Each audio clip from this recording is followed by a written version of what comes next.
See, don't you feel better now? Fretting about that all night. So the next item on the agenda is the hearings panel report for the proposed new freedom camping bylaw. Do we have, well, we'll start off if there are any questions in relation to that before we move it and second it. Andrew, have you got any questions that you want to ask, or shall we just... I don't have questions. Maybe if we have questions to staff, as you suggest, and I'm quite happy to introduce the item after that. Okay. Has anyone got any questions? Because I'll get Andrew to introduce the item if that's okay. Yep. Great. All right. Thank you. So I'm particularly pleased to have got this to this point. It's been going on for some time, but it's great that we've got this report in front of us today. We went out for public consultation, and there were 2 public hearings meetings held in the areas that the majority of submissions came from. So that was Akaroa for the Banks Peninsula submissions, and New Brighton, which was another area where there was a significant number of submissions in as well. Those public hearings meetings were actually handled quite differently than the traditional hearings that we've had in relation to bylaws and other consultation matters in the past. Each submitter was given the opportunity, if they wanted to take it, to spend 5 minutes presenting to the hearings panel, and then there was a series of group discussions at tables around the room with a councillor sitting at each table, with a hearings panel member sitting at each table, to tease out the issues so that we could really get a feel for not only what community members were saying, but why they were saying it and what the solutions to some of the problems or some of the issues that they were wanting dealt with were. And overall, once people understood the process and that it was different from the traditional process, I think the feeling of the hearings panel and staff was that that worked quite well in terms of teasing out the issues and assisting with better quality deliberations after those hearings meetings. So in summary of the way that we responded to the submissions, there have been some changes since the proposal went out. The key one of those is that the 3 days which was to be allowed for non-self-contained freedom camping is now reduced to 2 days, and that was in response to submissions around the number of days. And there have also been some changes to the prohibited areas. We've actually added more prohibited areas that are shown red on the maps. Notably at the North Ramp in New Brighton, which was one of the areas that we received a significant number of submissions on and that featured strongly in the hearings panel discussion, and also on Banks Peninsula. In particular, there were areas where there were cultural values, areas of cultural significance that we hadn't really picked up to the right degree, it's fair to say, in the information that went out for consultation. It became very quickly, once we got into the hearings in Akaroa, that there was a need for further engagement with local Runanga in particular. In response to the comments that were made at the Akaroa meeting, we actually held a separate meeting with local Runanga representatives, which drew attention to the fact that there were some cultural issues that hadn't been considered, and in particular that we hadn't had due regard to the iwi management plan, the areas of cultural significance and the silent files on the Banks Peninsula map. So that resulted in some changes to increased red areas on the Banks Peninsula map, in particular Onawe, Rapaki, Takamatua, Birdlings Flat, Onuku and Kukurarata. So they were all areas that were covered by those silent files and were seen as areas of cultural significance. Another key change is made to the green areas. So the green represents the non-self-contained permitted. The key one of those is that there's no green area at the North Ramp. That's gone red, it's gone prohibited. And the other key change was that there is now no provision for any non-self-contained freedom camping in the Akaroa township. And again, that was purely in response to some very strong submissions we received from Akaroa people around that. The reason for the matter being considered today is that we want the bylaw to take effect almost immediately on the 1st of December so that it's in place ready for the summer season, so that we're not seeing a repeat of some of the summer holiday related issues that we have seen in past years. The approval of the bylaw today would result in a public notice, which then allows the bylaw to go live on the 1st of December. There have been some conversations around signage. Obviously, we're not able to get all of the signage in place immediately. It'll take some time to get all of the signage in place, but we have given a steer and also taken staff advice around the key areas for signage, being the areas which are prohibited, so that that's made very clear, and the boundaries of the non-self-contained allowed areas. That, of course, makes any enforcement over the summer months a lot easier if we've got that signage in place very, very quickly. So this is a pragmatic and sensible approach to a problem which has become greater over the last couple of summers, over the last couple of years, and particularly looking at some of the eastern seaboard issues in the city, some of the city issues since the earthquakes as well. We appreciate that this is a response to a snapshot of problems as we see them at the moment, and it's a solution within the framework that we're allowed to, a solution that we're allowed to put forward within the legislative framework.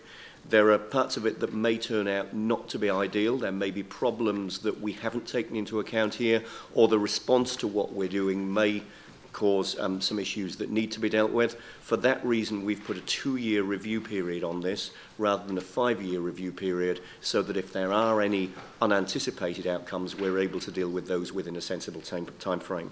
So I'd certainly would thank the other members of the hearing panel for the work that they put into this. There were a couple of extra meetings, notably the one with Runanga, and a separate final meeting as well, so that we could get this to this point within the time frame. And I'd also like to acknowledge and thank the excellent work that staff have put into this. It was a complicated and complex set of issues, and certainly the detail that staff were able to provide to us and the way that they were able to provide the additional information we asked for made the deliberations of the hearings panel much easier than they otherwise would have been. So thank you to all concerned, and I'd certainly appreciate the support of councillors to get this approved today so that we can get it in place. Thank you. So that's moved by Andrew. Do I have a seconder for the motion? Glenn? Did you want to speak to it, David? I just wanted to add to Andrew's presentation that the format by which we engaged with the submitters was a different process that we have engaged previously, and it was more of a round table type of discussion with the various people that put a submission forward.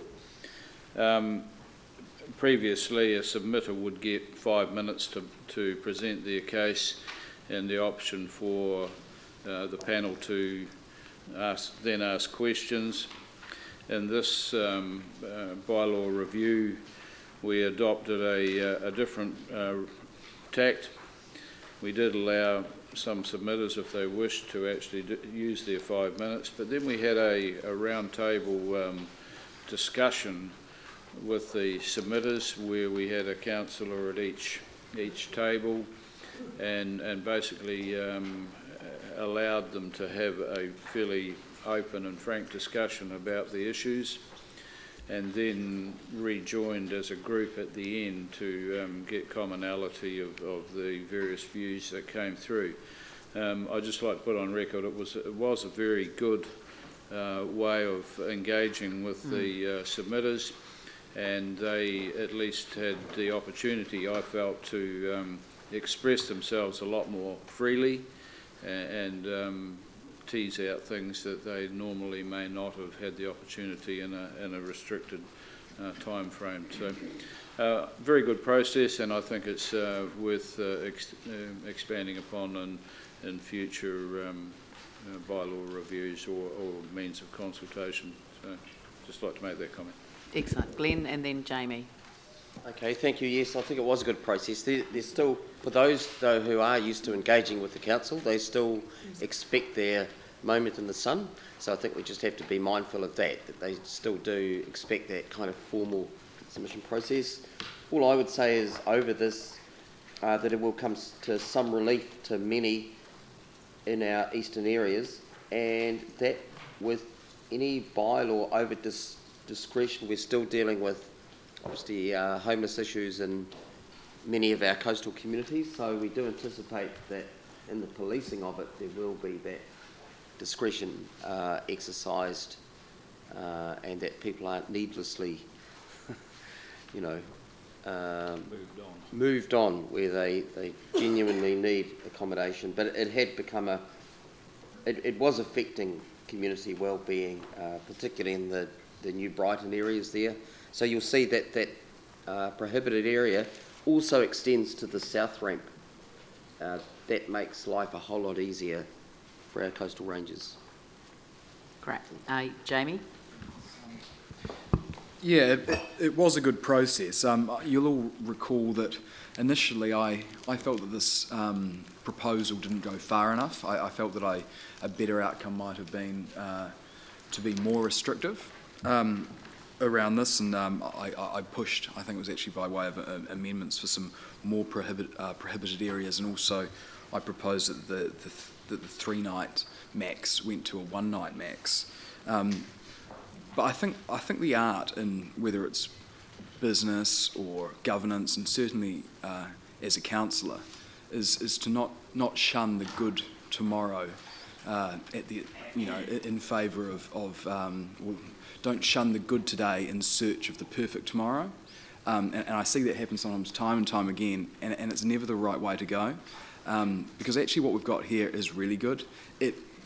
I see that you have got more prohibited areas. It has gone from a 3-night maximum down to a 2-night maximum, and I really commend the staff on this, all the submitters, those involved on the panel. You've done a really good job, and I think what we've got here is very good. So I also commend, I think, the pragmatism around the review, instead of it being 5 years, being 2 years, if that's correct. I think it's a really good way to go, so well done to all of you, and I think what we have is very good, so I'll most certainly be supporting it. Is there anyone else? Because, well, if there's going to be more, I'm going to have to adjourn the item because we have to move on to the presentation. So. Okay, we have some concerns. We just had some questions. No, we're having I asked for questions earlier on. Well, I've had my hand up from the start of this report.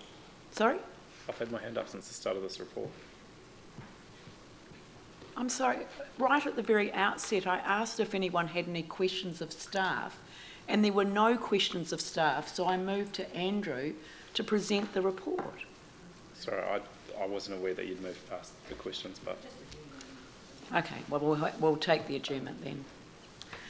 I'm sorry to staff, we have a presentation to make at past, so I don't want to keep people waiting. Thank you. Could I invite David Bolam-Smith to come up to the very front?